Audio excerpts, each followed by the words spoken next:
Bonjour à toutes et à tous.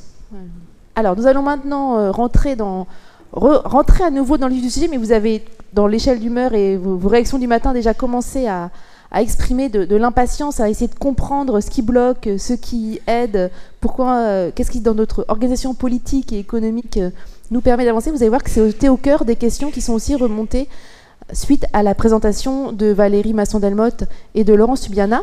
Alors, pour venir répondre à vos questions, nous accueillons ce matin 3 intervenants. Donc Valérie Masson-Delmotte, que vous connaissez déjà, qui est ici. Benoît Leguet, qui est directeur général de l'Institut de l'économie pour le climat.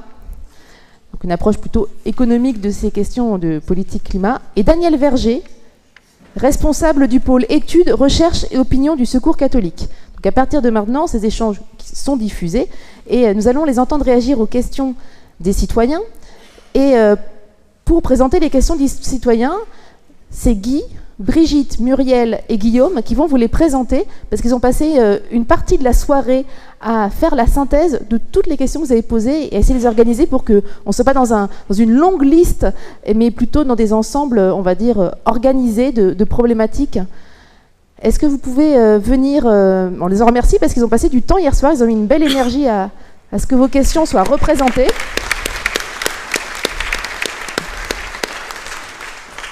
Et alors, je vous propose, comme vous allez monter en haut pour poser les questions, vous allez donc, je vous en prie, monter tous les 4 si vous le souhaitez, il n'y a pas de souci. L'idée, c'est qu'ils vont vous expliquer, on a découpé les questions en plusieurs groupes pour éviter de tout vous asséner d'un coup et que nos intervenants puissent répondre à ces questions. Gilles Laurent, tu es garant que toutes les questions qui sont posées là soient bien répondues par nos intervenants. Je suis garant de 2 choses. Je suis le bad cop en fait, ce matin. Je suis garant de 2 choses. Du temps, il ne faut pas être trop long, et du fait qu'effectivement, toutes les questions, vous avez posé beaucoup de questions hier.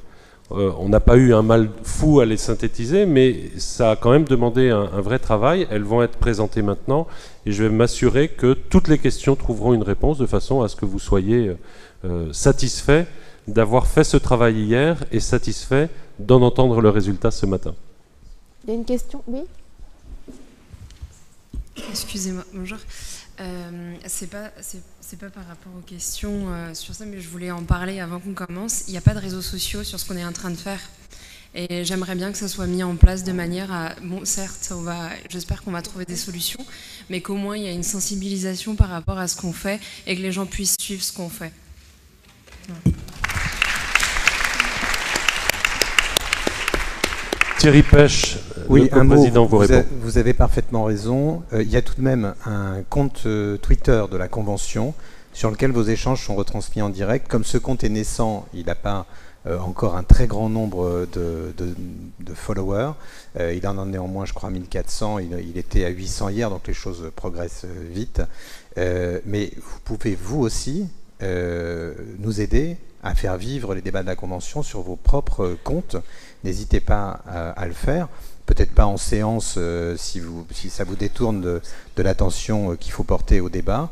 Et si vous avez des conseils plus particuliers à nous fournir, n'hésitez pas, on en tiendra compte avec l'équipe. S'il faut faire mieux ou plus, on verra ce qui peut être fait. Mais ce compte existe, utilisez-le et faites-le vivre vous-même, et puis accompagnez tout ça de vos propres moyens si vous le souhaitez. Merci Thierry Pêche, et je me permets juste d'ajouter qu'on a une séquence en fin de matinée justement sur le fonctionnement de cette convention citoyenne et son objectif, où ce type de propositions seront tout à fait les bienvenues. Donc on pourra en reparler tout à l'heure. Mais peut-être Guillaume, racontez-nous comment vous avez procédé. Alors il y avait pas mal de questions, du coup on a essayé de résumer un peu les questions dans 8 grands thèmes. On a essayé de mettre le maximum de questions qui a été posées par les citoyens. Et donc on a découpé ça en 8 thèmes en répartissant selon les questionnements des citoyens. Et on va vous présenter ça sous forme de blocs de questions pour que ça soit un peu plus fluide, parce qu'il y a pas mal de questions, donc pour avancer plus sereinement. Et je laisse Muriel présenter les 8 thèmes qu'on a trouvés par rapport aux questions. Merci. Des demandes de précision sur le mécanisme du changement climatique. Ici, l'animatrice de vous demander de vous présenter avant. Donc, Guillaume, peut-être présentez-vous avant en 2 mots, et puis après Muriel, Oui. et bien sûr Guy et Brigitte. Guillaume de La Réunion. Muriel de Toulouse et d'ailleurs. Comme vous pouvez voir, j'ai pas d'accent du Sud. Donc, des demandes de précision sur le mécanisme du changement climatique. Notre système économique et notre mode de vie sont-ils compatibles avec la lutte contre le changement climatique? Des questions sur l'agriculture, des questions sur l'énergie. Qui sont les principaux responsables des émissions de gaz à effet de serre? Comment agir? Qu'est-ce qui est le plus efficace? La France et le monde? Pourquoi cette convention citoyenne est-elle nécessaire? Merci beaucoup. Donc ça, c'est les grandes familles de questions qu'on va maintenant explorer avec vous. Merci. Et on commence donc par un premier bloc de questions. C'est Brigitte qui nous les lit. Bonjour, Brigitte, je viens de La Rochelle. Alors, dans le bloc comment agir, qu'est-ce qui est le plus efficace? Les questions sont quelles sont les actions à mener à court terme? Excusez-moi, on n'avait pas dit qu'on commençait par les questions sur les questions de précision, plutôt sur les mécaniques carbone. Bon, Guy de Haute-Vienne. En réalité, c'est parce qu'on s'est réparti la tâche et on s'est rendu compte dans ces blocs de questions qu'il y avait une certaine logique. Et c'est pour ça que c'est moi qui commence par le premier bloc, qui est des demandes de précision sur le mécanisme du changement climatique. Et dans ce bloc de questions, on trouve c'est quoi l'empreinte carbone? C'est quoi exactement? Que veut dire neutralité carbone? Comment on la calcule dans chaque pays? Quel est le ratio entre le réchauffement naturel et la part liée aux activités humaines? On a un deuxième bloc de questions. Pourquoi une réduction de 40% des émissions de gaz à effet de serre? Est-ce que 40% suffit? Comment a-t-il été mesuré qu'il fallait une baisse de 40%? Comment 1 ou 2 degrés de plus peuvent entraîner autant de dégâts?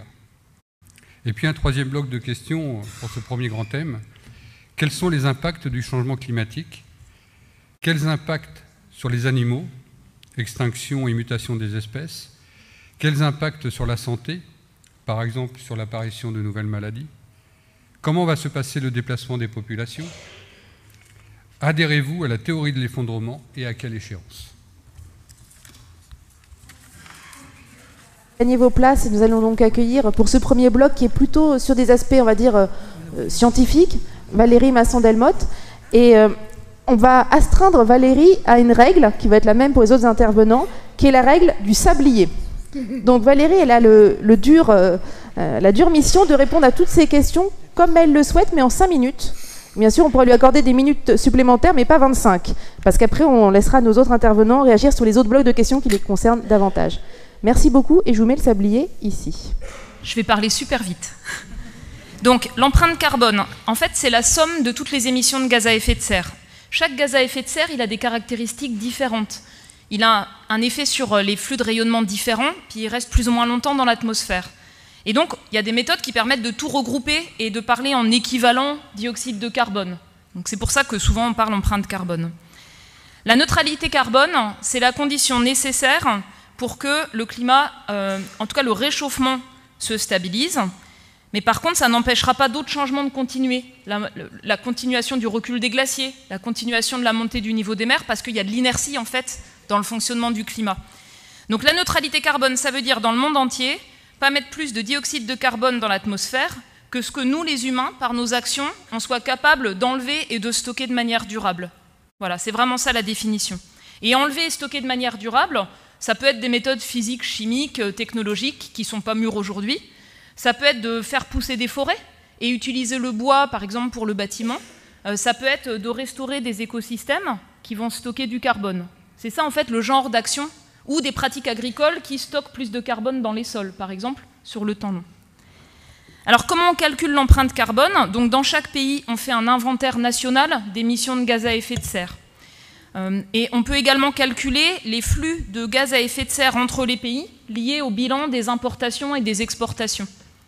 Mais l'empreinte carbone, on peut aussi la décliner, la faire à l'échelle d'une ville, d'une région. On peut le faire dans une entreprise, on peut le faire à l'échelle d'un individu. J'ai un gros regret, c'est que dans le temps, l'État français, via l'ADEME, il mettait à la disposition un outil pour faire son bilan carbone personnel. Ça n'a pas été suivi. Donc moi, je l'utilise toujours, mes versions d'une ONG. Mais c'est dommage qu'on n'ait pas des moyens pour soi-même simplement faire ce petit calcul et voir finalement ce qui est invisible, c'est-à-dire comment les choix quotidiens contribuent à émettre des gaz à effet de serre. Le rapport entre le réchauffement naturel et la part liée aux activités humaines, donc depuis 1900, l'estimation de la communauté scientifique, c'est qu'il n'y a pas d'autres facteurs que nos rejets de gaz à effet de serre qui expliquent le réchauffement. C'est-à-dire le réchauffement de 1 degré observé dans le monde, c'est le résultat de rejets de gaz à effet de serre passés et présents. Par contre, le climat, lui, il réagit à ça et il amplifie la perturbation. Il faut bien le comprendre. Par exemple, quand il fait plus chaud, l'air contient plus de vapeur d'eau, ce qui est un gaz à effet de serre.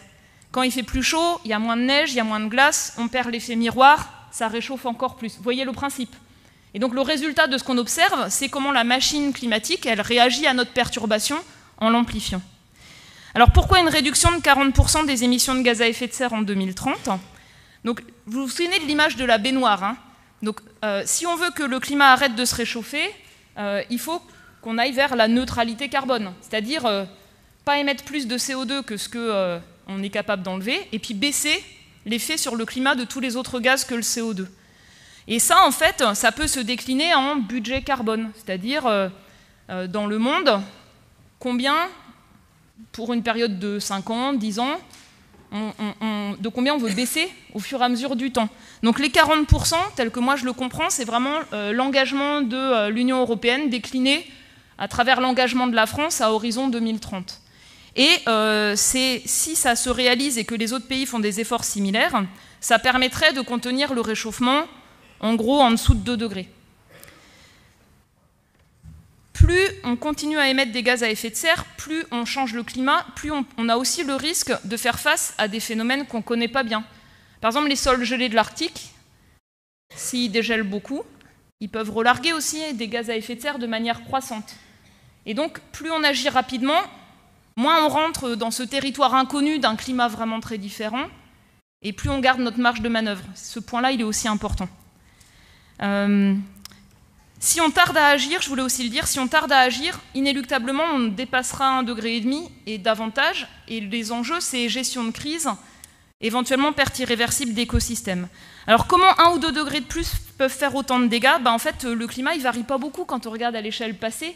Il était relativement stable depuis 10 000 ans. Et même des toutes petites variations globales, ça faisait des effets importants de manière régionale. La seule image que je peux donner, c'est le corps d'un petit enfant. Quand la température, elle monte d'1 degré, ça se sent. Et chaque demi-degré y compte. Et en fait, au niveau de la Terre, c'est assez similaire. Des impacts importants sur la biodiversité, en fait, parce que les animaux, ils ont des gammes de tolérance qui sont spécifiques. Donc les animaux adaptés au froid, en montagne, dans les régions arctiques, c'est les plus exposés. Mais même les récifs de coraux tropicaux, les poissons, les forêts de laminaires, des algues, les poissons qu'on trouve dans nos rivières, dans nos lacs, nos arbres, ils ont une gamme de tolérance qui est limitée. Et donc plus le climat change, plus il y aura des événements extrêmes nouveaux, et plus ils sont menacés. Et c'est déjà le cas, et ça va être croissant. J'ai plus de temps, mais il y a la santé. Vous me donnez 1 minute en plus ? Donc pour la santé, le côté vraiment important, c'est les limites physiologiques humaines. Quand il fait très chaud et très humide, on est aux limites des conditions de travail difficiles. On le voit en France quand il y a des épisodes chauds, mais dans d'autres régions du monde, en particulier dans les pays tropicaux, on est sur déjà aujourd'hui en fait, des conditions qui peuvent être très difficiles dans les villes quand il fait très chaud. Des déplacements de vecteurs de maladies, en particulier les insectes, les moustiques, quand les aires climatiques changent. Sur les régions côtières, on peut avoir des blooms d'algues toxiques quand les eaux de mer sont plus chaudes. Ça fait partie de beaucoup de caractéristiques qui ont des effets sur la santé. Pour les populations, quand il y a des crises, les gens ils se déplacent dans leur propre pays, dans l'urgence.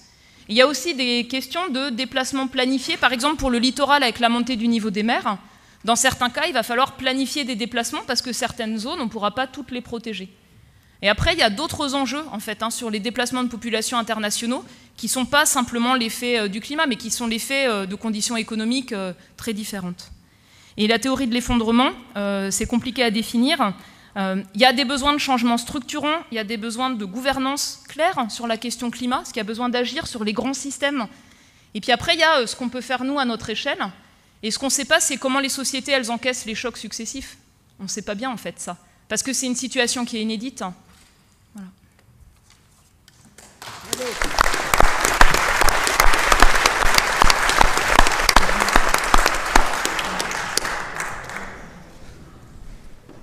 Merci de vous être prêté à cet exercice contraint dans le temps, mais en même temps, voilà, vous avez été très centré sur les questions qui ont été posées. Et donc nous allons maintenant entendre le deuxième bloc de questions. Et j'invite nos citoyennes et citoyens porte-parole à bien parler dans les deux micros, c'est important pour la retransmission. Alors, notre système économique et notre mode de vie sont-ils compatibles avec la lutte contre le changement climatique ? Les systèmes économiques, le concept de croissance joue-t-il un rôle dans le changement climatique ? Quelle est l'influence des lobbies financiers sur la non-réduction des émissions de gaz à effet de serre ? Qui se réjouit du changement climatique ? À qui cela profite ? Quand on est dans une société basée uniquement sur le profit, est-ce qu'on peut vraiment réussir à aller vers un changement ? Est-ce qu'on va nous laisser faire alors que ça remet en cause les intérêts de grandes entreprises ? Sur nos modes de vie, quels sont les modes de vie à adopter pour limiter les émissions de gaz à effet de serre ? Comment faire évoluer les comportements ? Des questions sur l'agriculture. Les éleveurs ont de faibles revenus, on leur demande des efforts importants. Comment accompagner ? La science peut-elle accompagner l'agriculture vers des pratiques agricoles moins émettrices de gaz à effet de serre ? Comment associer le mouvement industriel et agricole ?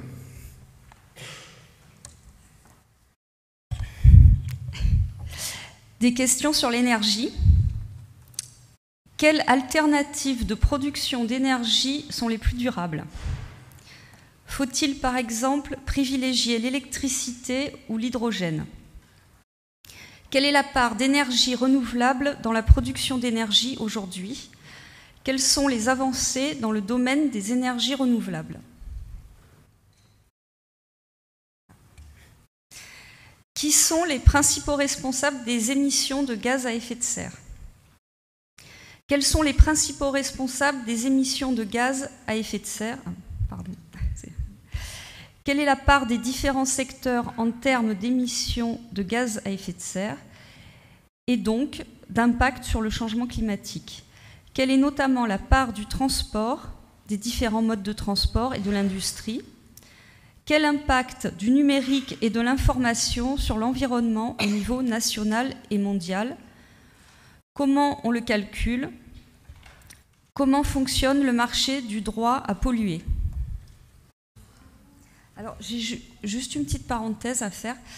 En fait, j'ai proposé, parce qu'il y a un documentaire qui va être fait, donc il y a une réalisatrice qui est là, et je lui ai proposé une petite mise en scène, en fait, de faire un face caméra pour tous ceux qui ont été un peu frustrés hier, qui n'ont pas pu répondre, enfin, poser une question au Premier ministre, poser en face caméra la question au gouvernement directement, sur le documentaire. Voilà. Merci. Les citoyens prennent le pouvoir et on en est bien content. Donc, Benoît Leguet, est-ce que vous voulez bien nous rejoindre pour vous prêter à l'exercice de répondre à ces questions ? Et après, nous entendrons Daniel Verger. Avant que je ne retourne le sablier, peut-être dites-nous un mot sur l'Institut dont vous êtes le directeur. Alors, peut-être même plus largement, quelques mots pour me présenter, parce que j'ai bien aimé la façon qu'a eu Valérie de se présenter hier, et j'imagine que ça vous fait plaisir de savoir que vous parlez à des êtres humains, et pas seulement à des experts désincarnés. Donc en quelques mots, j'ai 43 ans, je suis l'heureux papa de 3 enfants, de 5 ans, 3 ans et 9 mois. Je suis né en Haute-Marne, dans un petit village de 250 habitants, enfin j'ai vécu jusqu'à mes 10 ans dans un petit village de 250 habitants.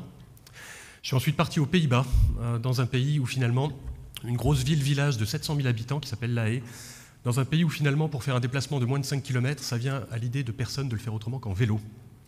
J'ai ensuite vécu aux États-Unis, dans un coin des États-Unis où ça venait à l'idée de personne de faire un déplacement de moins de 200 mètres autrement qu'en voiture. Je suis revenu en France, en Lorraine. Donc voilà, j'entendais, il y avait la diaspora lorraine là, qui était un petit peu par là. Je suis revenu en France, en Lorraine, pour commencer des études scientifiques. Je suis ingénieur de formation, en fait, plutôt ingénieur sciences de la Terre. Et puis en 2001, j'ai fait une super rencontre avec quelqu'un qui avait un peu le même métier que Valérie, qui s'appelait Hervé Letreux, et qui m'a convaincu, j'allais dire peut-être à son corps défendant, que en fait, pour moi, ce qui me semblait important, c'était pas tellement la science, même si c'est super important, mais le changement climatique, c'était aussi une question sociétale et économique. Et donc je suis parti dans des études d'économie, et c'est ce que je fais aujourd'hui. Voilà, donc un parcours un petit peu bizarre, pas forcément très cohérent, mais en tout cas, moi je le trouve cohérent, et j'espère vous en convaincre. J'ai travaillé dans le secteur privé, dans le secteur public, et je suis maintenant dirigeant d'une association, donc j'espère pouvoir essayer de couvrir un peu tous ces aspects. On retourne le sablier ? Allez. Alors, je ne vais pas répondre à tout, je vais essayer de donner quelques éléments peut-être pour stimuler votre réflexion. J'ai cru comprendre donc vous allez être présent pendant 6 week-ends, et puis il y aura peut-être de l'entre-week-end, il y aura de l'après-convention. Donc, en un mot, notre système économique et notre mode de vie sont-ils compatibles avec la lutte contre le changement climatique ? En un mot, notre mode de vie, non. Notre système économique, je ne sais pas. Mais en revanche, je fais l'hypothèse que l'on peut suffisamment modifier notre système économique pour le rendre compatible avec la lutte contre le changement climatique. Ça, c'est une hypothèse, et c'est là-dessus en fait, que je travaille. Et c'est peut-être des questions aussi auxquelles j'espère vous intéresser. Alors peut-être en 2 mots. Donc j'ai vu les mots de croissance, etc. Une conviction peut-être. Le problème, c'est pas tellement la croissance. En fait, la croissance, on la mesure, alors pour les plus techniciens d'entre vous, la croissance, finalement, on regarde le PIB, on regarde les variations de PIB. Mais en fait, le PIB ne nous dit rien sur ce qu'il y a dans la croissance. Ou plus exactement, la question, c'est qu'est-ce qu'on mesure à travers le PIB ? Aujourd'hui, on mesure dans le PIB des activités qui détruisent l'environnement, on les compte positivement, et inversement, on ne compte pas dans le PIB des activités qui sont bénéfiques pour la protection de l'environnement, pour le lien social, alors qu'elles contribuent, j'allais dire, au bien-être des populations. Donc le problème, c'est pas tellement comment on compte, mais plutôt qu'est-ce qu'on compte dedans, qu'est-ce qu'on met dedans. Et peut-être pour le dire de façon peut-être un peu lapidaire, le PIB, la croissance, ça ne prend pas en compte la répartition. C'est-à-dire que finalement, on s'intéresse à la production de richesses sans s'intéresser à la répartition de ces richesses. Or, la répartition de ces richesses, c'est quelque chose qui est extrêmement important. Voilà, alors une fois qu'on a dit ça, on peut se dire finalement comment est-ce qu'on va essayer de mesurer la croissance. Alors je ne pense pas que le PIB soit le meilleur indicateur, mais c'est celui qui est utilisé aujourd'hui par des politiques. Question pour vous, la croissance, enfin, le PIB, les variations de PIB, qu'est-ce que ça fait? Qu'est-ce que ça change dans votre vie quotidienne? Je ne sais pas, mais vous avez la réponse. Est-ce que ça vous fait une vie meilleure entre guillemets? Je ne sais pas. On a essayé de proposer différents indicateurs alternatifs. C'est très intéressant de regarder ces indicateurs alternatifs, mais ce qui est plus intéressant pour moi, c'est de regarder comment ces indicateurs alternatifs sont pris en compte finalement dans la décision publique. Et aujourd'hui, je ne sais pas dans quelle mesure c'est pris en compte. Peut-être je vais passer au mode de vie et je vais revenir sur le système économique après. Sur le mode de vie, quels sont les modes de vie à adopter pour limiter les émissions de gaz à effet de serre? Alors là, il y a quelque chose, un message clé que j'aimerais vous passer. Avant les mesures, ce que j'entends aussi, quelles sont les mesures à adopter en priorité, etc. Ce qui compte, c'est le plan. Qu'est-ce que vous voulez faire? Pour vous poser la question, si moi j'étais citoyen, en fait, je voudrais répondre à des questions très basiques. Comment je me nourris? Comment je me loge? Comment je me déplace? Finalement, comment je vis? Dans un monde, alors au choix, dans un monde zéro émission nette, ou dans un monde plus 5 degrés. Et finalement, comment je fais pour faire tout ça? Est-ce que j'ai besoin de me nourrir? Alors, je crois comprendre avec la discussion sur le repas que ouais, se nourrir, c'est quand même quelque chose d'assez important. Donc c'est peut-être quelque chose à placer assez haut dans les priorités. Est-ce que j'ai besoin de me loger? À vous de me répondre. Est-ce que vous avez besoin de vous loger? Oui, non, voilà, décidez. Est-ce que vous avez besoin de vous déplacer? Oui. Oui, non, je ne sais pas. Voilà, enfin là, en fait, la question posée comme ça est peut-être trop large, il faut peut-être ensuite segmenter. Pourquoi avez-vous besoin de vous déplacer, etc., etc.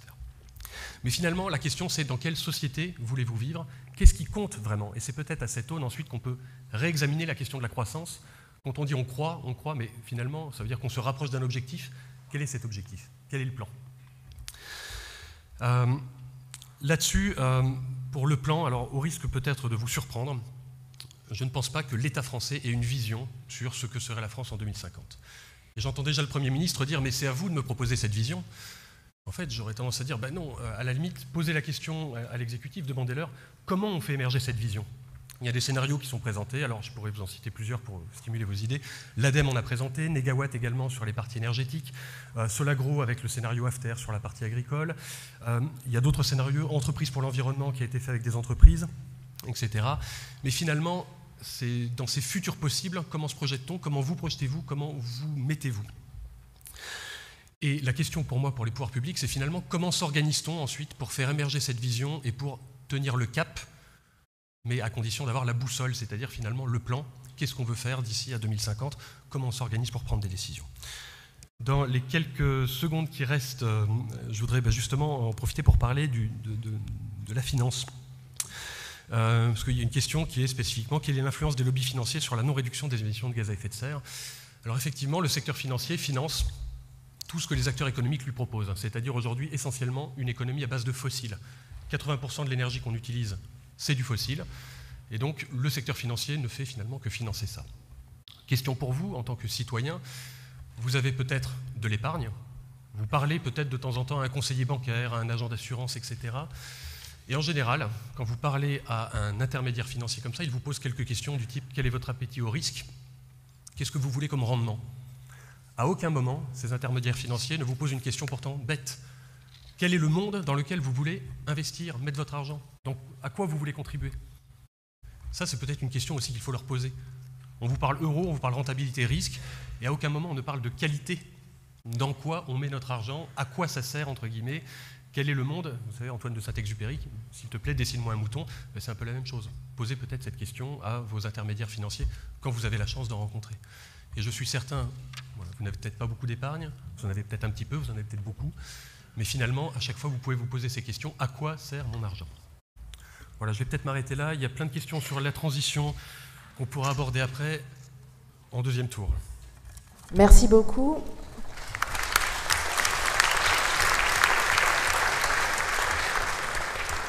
Attendez, pas tout de suite. On n'a pas encore entendu Daniel Verger. Désolée. Brigitte, vous êtes très énergique et enthousiaste ce matin, mais d'abord, on va entendre les réponses de Daniel Verger.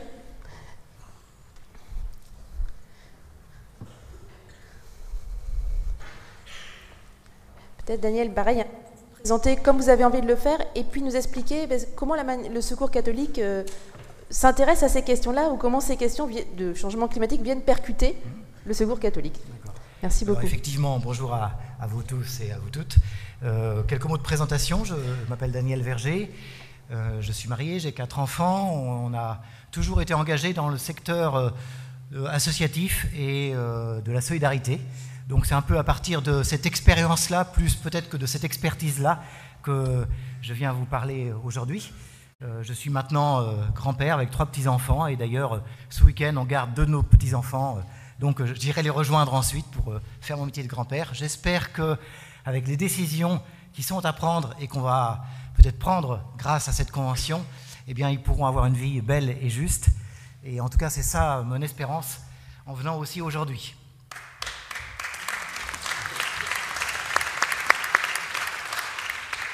Alors, un mot sur le Secours catholique. Vous savez que c'est une association qui, comme d'autres, lutte contre la pauvreté en France et dans le monde. Et donc, nous sommes particulièrement sensibles à l'aspect justice sociale. Mais aussi, j'ai travaillé une douzaine d'années au Sahel, donc j'ai été très marqué par l'impact de la dégradation écologique qui rend presque impossible la vie dans certaines zones.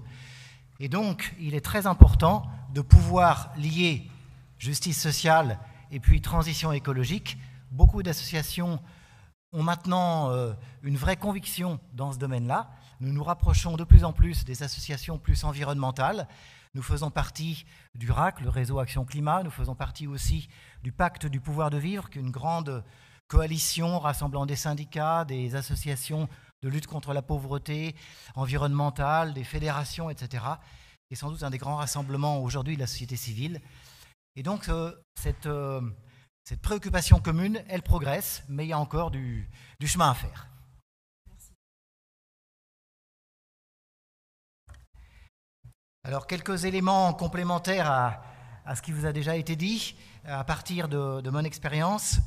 Oui, aujourd'hui, nous sommes vraiment convaincus que notre modèle économique, notre mode de vie, doit véritablement complètement changer. Et en tant que chrétien aussi, on a été interpellé par le pape François dans son texte Laudato Si, qui appelle à changer nos modes de vie parce qu'on ne peut pas continuer comme cela à surconsommer les ressources de la planète en étant convaincu que cette surconsommation, elle a des effets très pervers et elle impacte négativement la vie des plus pauvres parce qu'elle crée des inégalités terribles qui s'accroissent et parce que aussi les changements climatiques, ce sont les plus pauvres qui en sont les principales victimes. Alors, dans le sud, c'est très net, avec les sécheresses, avec les cyclones de plus en plus forts et dévastateurs, les inondations, mais aussi ici, par la dégradation de la qualité de l'air qui touche les personnes vivant particulièrement dans les quartiers périphériques, là aussi par la dégradation de l'impact des sécheresses ou des inondations qui touchent souvent des zones plus inondables où vivent des personnes plus en précarité, et puis par l'augmentation des inégalités avec tout ce que ça a de grave pour notre capacité à vivre ensemble. Donc il nous faut changer. Mais pour changer, il faut avoir deux préoccupations à tenir en même temps. Que chacun puisse, dans cette maison commune qu'est la Terre, être dans la maison, hein, que chacun puisse être au niveau du plancher social, que chacun puisse manger, se loger. Donc nous croyons que c'est vraiment nécessaire, et cela dignement, avoir accès à une alimentation digne et saine, par exemple.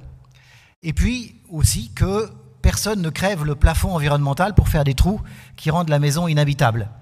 Et ça demande à gérer de façon beaucoup plus proactive les inégalités pour faire qu'elles ne soient pas aussi importantes qu'aujourd'hui. Et donc il faut lutter contre la culture du déchet, contre cette hyperconsommation qui ne nous mène nulle part, sauf à détruire notre planète.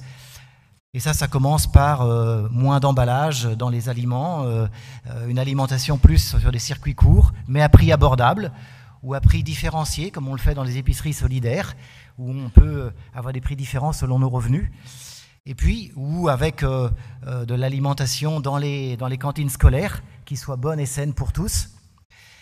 Et puis, ça demande aussi, effectivement, de réguler la finance pour qu'elle soit réorientée vers le bien commun, qu'elle soit au service du bien de tous et non pas au service de la spéculation. Quand la spéculation se fait sur les céréales, on marche sur la tête. On fait de la spéculation sur les risques de faim dans le monde. Donc ça, ce n'est pas possible. Il faut pouvoir corriger cela en ayant plus de régulation au niveau financier. Et puis, ça demande effectivement des transitions. Si on veut améliorer la mobilité plus durable pour tous, on l'a vu, il ne s'agit pas simplement de créer une augmentation de taxes sur les carburants sans se préoccuper de l'impact sur les plus pauvres. Il faut pouvoir aussi offrir des possibilités de train, de bus, de transport en commun, de vélo, de façon à permettre à chacun de pouvoir circuler. Il faut aider aussi aux transitions. Alors j'y reviendrai plus dans les actions à faire, mais là je les cite quand même parce qu'elles sont extrêmement importantes. Et on a évoqué l'agriculture. Oui, il est extrêmement important de pouvoir se nourrir de façon saine, mais aussi à prix abordable. Et vous savez que ce n'est pas si simple de pouvoir se nourrir à prix abordable, notamment quand on cherche des produits bio et des produits qui soient bons et sains pour nous. Donc, il faut pouvoir accompagner la transformation de l'agriculture vers l'agroécologie, et cela dans tous les pays du monde, dans les pays du Sahel, au Bangladesh, en Bolivie, comme en France, et ça demande un appui auprès des agriculteurs, de façon à ce que cette période de transition puisse être accompagnée, à la fois techniquement, mais aussi financièrement. Car c'est le risque et c'est l'insécurité qui fait qu'on ne peut pas prendre l'initiative de changer ou qu'on est coincé par des crédits qui font qu'on ne peut pas changer notre mode de production. Donc, il faut pouvoir permettre que cette transition soit possible, et soit possible dans la sécurité, pour créer pour tous un espace juste et sûr pour notre humanité. C'est ça l'enjeu, et c'est pour ça que vous avez tout à fait raison de réfléchir à ça. Nous, on compte beaucoup sur vous, et c'est vraiment important qu'on aboutisse à des décisions qui fassent que la vie soit possible pour tous et toutes. Merci. Merci beaucoup, Daniel Verger. Peut-être juste un mot, Daniel, avant que vous redescendiez. Trop tard. Merci. Agroécologie, est-ce que vous pouvez, parce que je ne suis pas sûr que tout le monde ait bien en tête ce que ça veut dire, est-ce que vous pouvez nous dire en 15 secondes de quoi il s'agit? Alors en 15 secondes, il s'agit de cultiver en respectant la terre et donc en produisant à partir des mécanismes de régénération de la terre, des légumineuses qui peuvent aider à régénérer les sols, associer l'agriculture et l'élevage pour avoir la fumure organique, avoir du fumier qui permet de régénérer les sols, ne pas utiliser d'engrais chimiques, mais utiliser des engrais naturels qui existent, associer les cultures de façon à ce que la fertilité du sol soit le plus possible maintenue, voire améliorée. C'est un petit peu tout ça, l'enjeu de l'agroécologie. Merci beaucoup. Sur le paquet de questions qu'on vous avait posé, il y en a deux qui n'ont quasiment pas été abordées. Celui sur l'énergie. Quelles alternatives de production d'énergie sont les plus durables? Faut-il par exemple privilégier l'électricité ou l'hydrogène? Quelle est la part d'énergie renouvelable dans la production d'énergie aujourd'hui? C'est donc Benoît qui va peut-être répondre à ça. Et puis il y a un autre gros paquet qui est très important et d'autant plus important que ces questions ont été de nombreuses fois posées hier dans les groupes. C'est tout le paquet sur les principaux responsables des émissions de gaz à effet de serre. Je ne reprends pas toutes les questions, mais c'est la part des différents secteurs, les impacts du numérique et de l'informatique sur l'environnement, etc. Est-ce que, Benoît, vous pouvez prendre encore 3-4 minutes là-dessus? Du coup, il faudra me signaler, parce que comme le Seb oui, tout à fait. Oui, ok. Alors là, je vais sortir de mon domaine d'expertise, ce qui est quand même quelque chose, voilà, je veux que vous le sachiez. En fait, c'est très difficile d'être expert en tout. Donc j'ai quelques grands chiffres, disons, là-dessus que je peux vous soumettre, mais je vais sortir de mon domaine d'expertise, en tout cas direct. Alors, sur les énergies, peut-être déjà sur la part des différents secteurs en termes d'émissions de gaz à effet de serre. Donc, à grosse maille, le transport, c'est à peu près 30% des émissions de gaz à effet de serre. Ensuite, vous avez le bâtiment. Je vous donne des ordres de grandeur, à peu près 20%. Vous avez ensuite l'agriculture d'abord, 20%. Le bâtiment, même ordre de grandeur, à peu près 20%. L'industrie, ça doit être un petit peu moins maintenant, peut-être 18 à 17%. Ensuite, vous avez un paquet assez bizarre qui s'appelle production d'énergie. C'est en ordre de grandeur, ça doit être à peu près 10% des émissions françaises. Et puis le reste, ça doit faire 3-4%, c'est les déchets. Alors le paquet bizarre, la production d'énergie, il est à peu près 10% d'émissions de gaz à effet de serre. En fait, la production d'énergie, l'énergie qu'on produit, ou plus exactement qu'on transforme, pour être plus précis, elle sert bien à quelque chose, elle sert dans d'autres secteurs d'activité. Elle peut servir dans le transport, elle peut servir, typiquement, il faut raffiner du pétrole avant que ça soit utilisé dans des moteurs. Il faut produire de l'électricité avant qu'elle soit utilisée dans des bâtiments, etc., ou dans de l'agriculture ou dans l'industrie. Donc finalement, ces 10% d'émissions de gaz à effet de serre, production d'énergie, appelée improprement production d'énergie, on va les retrouver séparés dans tous les autres secteurs. Mais voilà en gros les gros postes qu'il faut retenir. Et donc ce qu'il faut retenir, c'est que finalement, toutes nos actions de la vie quotidienne concourent à émettre des gaz à effet de serre. Donc on a tous un levier quelque part pour réduire les émissions, un levier personnel. Et puis ensuite, il n'y a pas que nos actions personnelles, il y a également les actions collectives. Dans certains cas, on n'est pas complètement libre dans les choix que l'on peut faire, parce qu'on n'a pas tous les modes de transport à disponibilité, on n'a pas forcément le choix dans le logement qu'on occupe, etc. On peut être locataire au lieu d'être propriétaire. Donc finalement, on a aussi une marge de manœuvre personnelle qui est importante, mais qui est très contrainte par l'environnement collectif dans lequel nous vivons. Merci beaucoup Benoît. On va de toute façon revenir sur ces questions avec Michel Badré qui est un autre intervenant que nous aurons cet après-midi, je ne me trompe pas, cet après-midi, qui reviendra sur tout ça en détail. Sur les questions de l'énergie, qui veut y répondre de vous trois? Électricité, hydrogène, part des énergies renouvelables? Valérie Masson-Delmotte. Bon, c'est une petite question, on vous donne 30 secondes. Pas directement mon domaine à moi. Je voulais dire quelques points sur les questions précédentes. Donc, le GIEC, il a rendu un rapport au mois d'août sur climat et utilisation des terres. Il y a toutes les solutions qui existent pour lutter contre les pertes et le gaspillage alimentaire. Toutes les solutions qui existent en termes de pratiques agricoles, on en a déjà parlé. Et toutes les solutions qui existent par rapport au choix d'alimentation. Parce qu'on peut avoir une alimentation qui émet beaucoup de gaz à effet de serre ou beaucoup moins, en fonction de ce qu'on choisit de manger et selon la manière dont c'est produit. Donc ça, je voulais faire référence et j'enverrai le lien vers le résumé pour les décideurs, que les décideurs n'ont pas choisi d'entendre, puisque aucun élu Le Parlement ne nous a pas demandé de présenter ce rapport, comme c'était d'ailleurs le cas pour le rapport sur 1,5 degré. Ensuite, donc, en ce qui concerne l'énergie, donc, la question sur la production d'énergie, il y a des énergies fossiles et des énergies renouvelables. C'est une différence importante.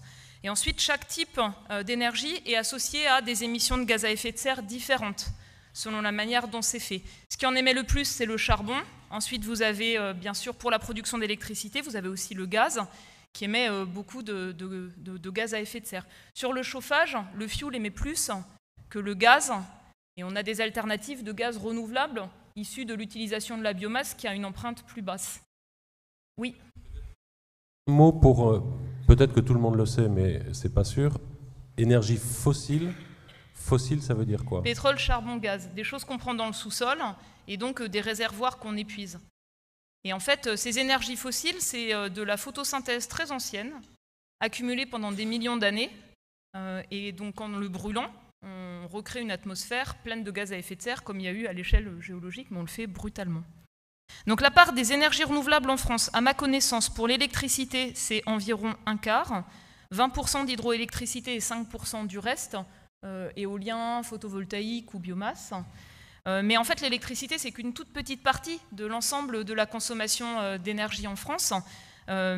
C'est à peu près un quart en fait, du total de la consommation d'énergie, et le reste est dominé par le pétrole et le gaz. En ce qui concerne les émissions de gaz à effet de serre en France, donc Benoît a donné les chiffres. Chez nous, ce qui est important, c'est les transports, 31%. Dedans, c'est 52% les voitures des particuliers. Et il y a un gros sujet de préoccupation, c'est que les voitures neuves qu'on vend en France, leurs émissions de gaz à effet de serre, elles ne baissent plus. Et elles ne baissent plus parce qu'il y a des voitures plus grosses, et comme elles sont plus grosses mécaniquement, malgré les progrès sur les moteurs, leurs émissions, elles ne baissent plus. C'est vraiment un sujet fondamental. Et je termine en disant que dans aujourd'hui la stratégie climat de la France, les transports internationaux, aériens ou maritimes, ne sont pas pris en compte. C'est à peu près 5% du total des émissions, le transport aérien ou maritime international. Et il y avait une question à laquelle ça n'a pas été répondu, c'est qui se réjouit du changement climatique, à qui cela profite? Alors quand on parle d'adaptation, on se dit, bon, il y a parfois des petites opportunités, il faut les saisir. Par exemple, un peu moins de besoin de chauffage en hiver, c'est quelque part une opportunité, c'est ce qui fait que les émissions de la France, elles ont parfois un peu baissé, parce qu'on consomme moins de gaz quand il fait plus doux en hiver. Ce n'est pas vraiment le résultat d'une politique structurante. Il y aura certainement des opportunités du côté de l'Arctique pour les navigations, pour les voies maritimes, mais avec des risques importants, parce qu'il n'y a pas la sécurité qui est là, pour éviter par exemple des marées noires ou des choses comme ça. Et qui se réjouit de l'inaction par rapport au changement climatique, ça il faut en parler. Donc, depuis les années 80, dans le monde, il y a eu la structuration de marchands de doute. Qui n'a aucun intérêt à ce que ça change, c'est ceux qui vous vendent en particulier du pétrole et du gaz, qui ont investi dedans, qui le produisent, qui le distribuent, et tout ce qui en dépend. Et donc il y a eu, en particulier aux États-Unis, le choix de certains industriels de mettre en place un système qui crée du doute, du déni, et qui se répand sur les réseaux sociaux partout. Et donc ça existe aussi, et c'est ceux qui ont intérêt à l'inaction qui sont derrière ça. Voilà. Merci beaucoup, Valérie. Brigitte, ce coup-ci, c'est à vous. Pour le troisième paquet de questions avec Muriel. Marion. Oui, vous avez... Oui, pardonnez-moi, je voulais justement vous le dire. Ça va très vite, c'est un peu de notre faute, mais vous voyez bien, il y a beaucoup de choses à vous dire. Et du coup, certains de nos collègues sont en train, dans l'ombre, de prendre des notes. Nous allons faire des comptes rendus de toutes ces séances et on vous les fera parvenir. Vous pourrez y revenir à tête reposée tranquillement. On vous expliquera un peu plus tard dans la journée comment vous pourrez avoir accès à tous ces documents. Ça va, mais effectivement, on a bien ça en tête. Allez-y. Juste un petit mot pour le face caméra. En fait, ça va se faire ce matin, donc vous venez me voir et voilà. Et c'est lancé. Merci. Brigitte. Repartons sur les séries de questions. Donc, il restait un autre bloc qui a suscité énormément de questions dans vos documents. Comment agir et qu'est-ce qui est le plus efficace? Alors, quelles sont les actions à mener à court terme? Quelles actions prioritaires mettre en place? Faut-il d'abord lutter contre le réchauffement terrestre ou océanique? De quelle expérience d'autres pays pouvons-nous nous inspirer? Comment peut-on éliminer par la loi les choses nuisibles? C'est un premier thème. Ensuite, il y a eu ce grand thème, la France et le monde. Donc, les impacts des accords internationaux. Sur les accords internationaux, comment faire bouger les pays? L'accord de Paris est-il une garantie pérenne pour les pays qui l'ont signé? Est-ce qu'il faut contraindre les pays à signer des accords? Peut-on créer une organisation mondiale du climat? Ensuite, il y a la France par rapport à l'Europe. Quelle place l'Europe a-t-elle dans cette transformation climatique? Quel est l'impact au niveau mondial? Peut-on faire en sorte que l'Europe soit le leader sur ce sujet? Quel serait l'impact si seule la France jouait le jeu? Si tout le monde réagit, quel serait l'impact? Et puis après, il y avait toute une dernière série de questions sur les interrogations. Pourquoi cette convention citoyenne est-elle nécessaire? Vous vous posiez les questions suivantes. Les scientifiques ont déjà des propositions qui ont été transmises à l'État. Quel besoin d'une convention citoyenne? Pourquoi cette machine arrive très tard? Et pourquoi cette convention n'arrive que maintenant? Voilà, on vous a retracé c'était les dernières interrogations. Il y avait quelques petites questions marginales qui n'ont pas été retranscrites. Je dirais pas forcément des questions marginales, mais des questions qui n'étaient pas exactement dans notre sujet de ce matin. Elles feront partie du compte-rendu. Et on ne les perdra pas en route. On aura d'autres moments, d'autres séquences au cours desquelles on pourra les traiter. Il n'y a pas de questions inutiles, il n'y a pas de questions bêtes. J'aurais presque même tendance à dire, plus les questions sont basiques, plus elles sont importantes et plus elles donnent un effet de levier sur la capacité pour nous à comprendre de quoi nous avons besoin pour pouvoir réfléchir sur tous ces éléments. Je vous laisse choisir entre vous trois qui démarre sur ce dernier paquet de questions qui pèse lourd dans les interrogations de ce matin, sachant qu'il nous reste très exactement 12 minutes. Merci Daniel de commencer à répondre. Est-ce que vous pouvez retourner le sablier, même si il dure 5 minutes, donc vous n'aurez pas droit forcément aux 5 minutes du sablier? Je ne répondrai pas à tout, mais à quelques éléments, et mes collègues compléteront. Je voudrais répondre d'abord à quoi faire, comment agir. Parce qu'il n'y a pas d'action inutile, et c'est vraiment important d'agir à tous les niveaux. À notre niveau personnel, en essayant de voir ce qu'on peut faire dans notre consommation, dans notre épargne, on l'a évoqué, mais aussi à un niveau plus collectif, en promouvant par exemple avec nos communes, et les élections municipales approchent bientôt, des actions pour que cette commune se mobilise pour l'écologie et pour aussi organiser par exemple des cantines avec des repas bio, accessibles à tous. Mais je vais vous proposer une action plus globale parce que on a aussi besoin d'actions structurantes, globales, prises au niveau national, et l'une d'elles et pour moi emblématique de ce que l'on peut faire, c'est toute la question de pouvoir bien se loger et de lutter contre les passoires énergétiques.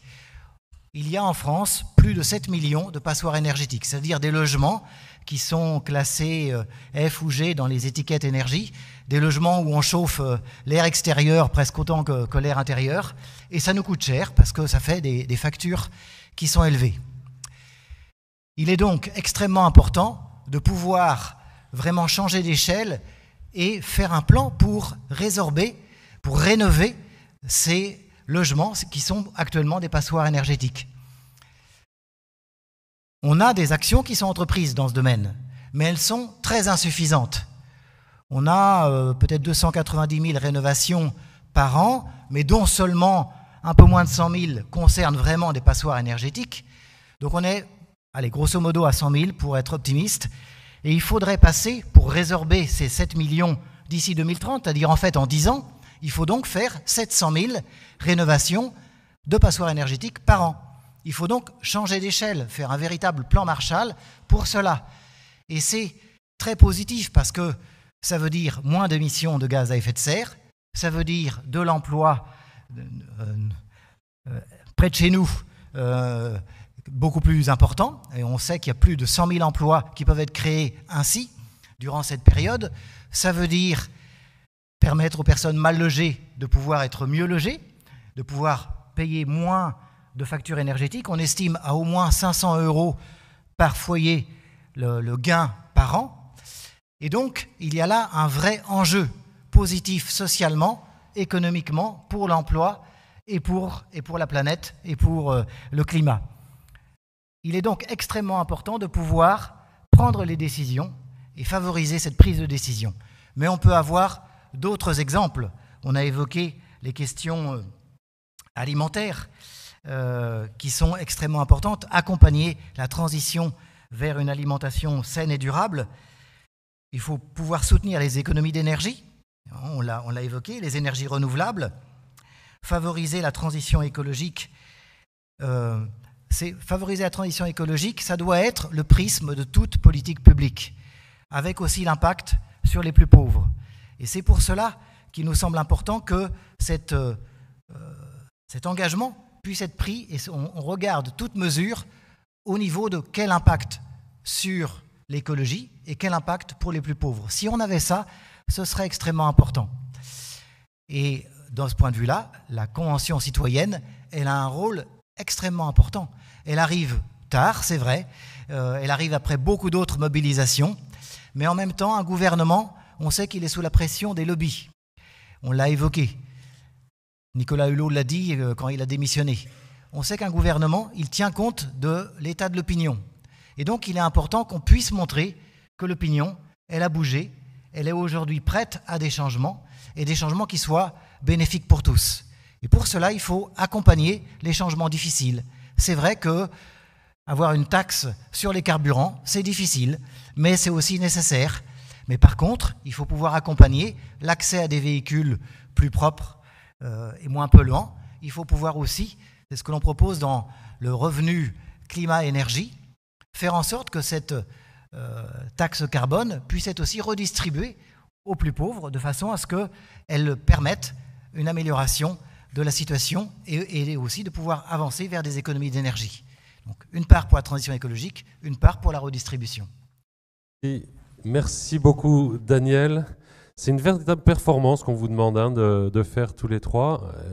On vous presse un peu, mais c'est vraiment tout à fait important que chacun puisse exprimer et donner son point de vue. Benoît.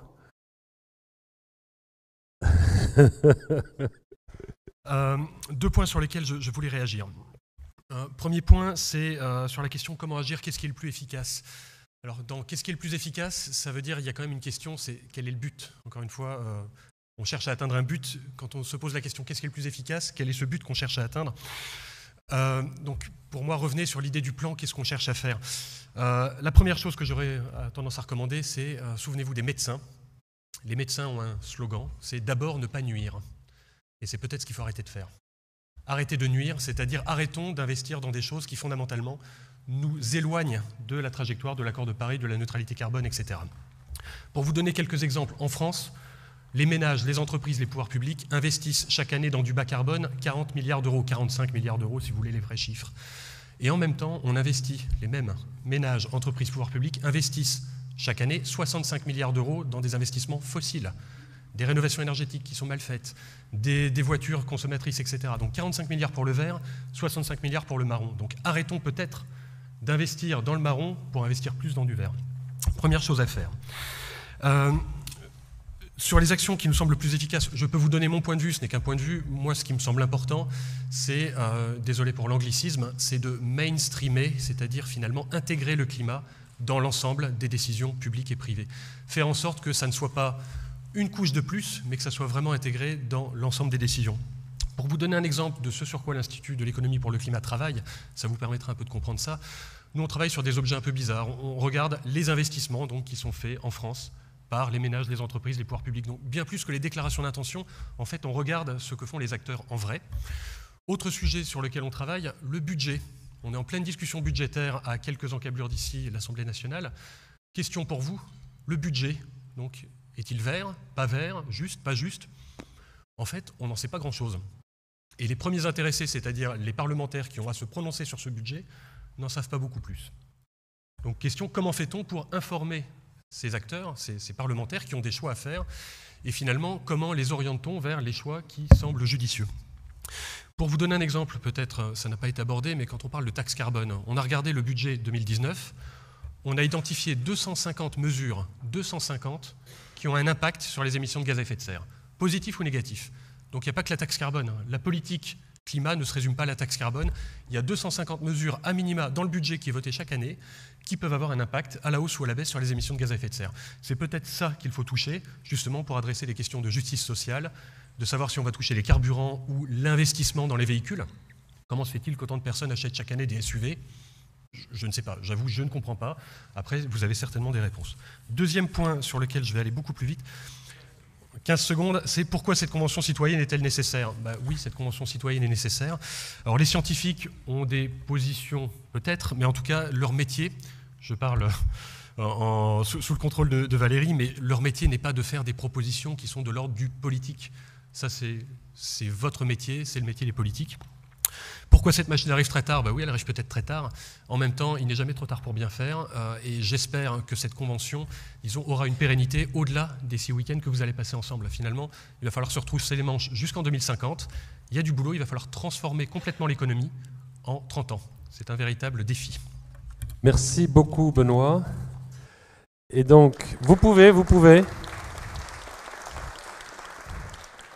Nous avons vous avez un travail difficile à faire. N'hésitez pas à vous encourager autant que vous pouvez. Plus vous vous encouragez, plus vous vous sentirez à l'aise pour faire ce travail. Valérie, pour terminer.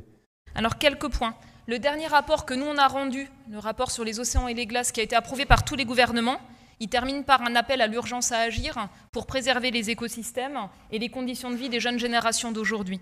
Deuxième chose, peut-être vous pourriez échanger avec l'Assemblée citoyenne irlandaise qui a fait des recommandations ambitieuses l'année dernière, qui ont même surpris le Parlement, le gouvernement. Ils ne se rendaient pas compte à quel point les citoyens étaient prêts à changer, avaient envie de changer. Et ça justifie, je pense, pourquoi cette convention elle est vraiment nécessaire. Troisième chose, le gouvernement il fonctionne en silo. On a un ministère de l'Environnement séparé du ministère de l'Agriculture, séparé du ministère de la Santé, de l'Industrie, de l'Emploi. La stratégie nationale bas carbone, elle n'est pas déclinée, elle n'est pas mise en œuvre. Même moi, là où je travaille au CNRS, dans les universités, on n'a pas de stratégie pour faire baisser les émissions de gaz à effet de serre. Ça ne se décline pas, ça ne se met pas en œuvre. Et on a besoin en fait de transformations rapides où on regarde là où on gagne. Par exemple, les puits de carbone naturels, c'est super important, les milieux naturels qui stockent du carbone, mais c'est aussi super important pour la biodiversité. Il y a urgence à les protéger le mieux possible, et là on gagne, c'est climat et biodiversité et qualité de vie. Un enjeu en France, c'est arrêter d'artificialiser les terres, parce que c'est ça en fait qui détruit ces puits de carbone, les terres agricoles. On en parle, mais il n'y a pas d'engagement précis de la France là-dessus. Climat et santé. Il y a des investissements qu'on peut faire, ce n'est pas un coût, c'est un investissement. Manger mieux, se déplacer de manière active, améliorer la qualité de l'air. L'action pour le climat, elle a plein d'autres bénéfices. Donc il ne faut pas la voir comme un coût, mais il faut la voir comme une opportunité pour penser à ce qu'on veut faire de mieux et qu'on veut construire de mieux. Troisième chose, la dimension importante, c'est l'Union européenne, troisième émetteur mondial, mais avec une influence mondiale. Les normes en fait, européennes, elles s'imposent aux usines de production ailleurs aussi. Et donc par ce qu'on fait à l'échelle européenne, il y a une influence qui est bien plus grande. Mais là où ça pêche, c'est sur le commerce. Sur les accords de commerce, on ne prend pas assez en compte la dimension environnementale, aujourd'hui telle que moi je le comprends quand j'essaie de les lire. Et dernière chose, pourquoi vous êtes nécessaire? Parce que ce n'est pas enseigné. On n'apprend pas aux enfants comment on fait une empreinte carbone et comment on agit. Et parce que ce n'est pas dans la formation des élus. Quand j'ai demandé l'été dernier au Parlement, lors de la visite de Greta Thunberg, c'est la seule occasion pour laquelle on m'a demandé de parler du rapport sur 1,5 degré au Parlement, sinon on ne l'avait pas fait. J'ai demandé aux élus qui étaient présents, qui avaient lu les résumés pour décideurs des rapports du GIEC, c'était seulement une infime minorité. Donc les élus dans les villes, dans les régions, au niveau national, ils ne lisent pas les conclusions des scientifiques qu'on rédige pour eux. Donc vous, en vous formant, en vous informant, en réfléchissant à ce que vous pouvez faire, je pense que vous pouvez aussi apprendre beaucoup de choses aux élus. Merci. Merci beaucoup. J'ai 2 précisions à vous demander, Valérie. Non, restez. 2 précisions à vous demander. Qu'est-ce que veut dire artificialiser les sols ? Ça veut dire construire des bâtiments à la place de zones naturelles, de terres agricoles. Ok. Et alors, il y a quand même une question qui n'a pas été traitée complètement, et vous l'avez un peu abordée hier, mais je voudrais que vous y reveniez, c'est quel serait l'impact si la France jouait seule le jeu ? Alors en fait, la France, c'est 65 millions de personnes, c'est 3 villes chinoises. Quel serait l'impact si les gens dans une ville chinoise jouaient seuls le jeu ? On peut se poser la même question partout. Mais si nous, on change et qu'on baisse nos émissions de gaz à effet de serre, qu'on crée des emplois non délocalisables, qu'on améliore la qualité de vie, bien sûr que les autres auront envie de faire des choses similaires. Voilà. Merci beaucoup. Merci.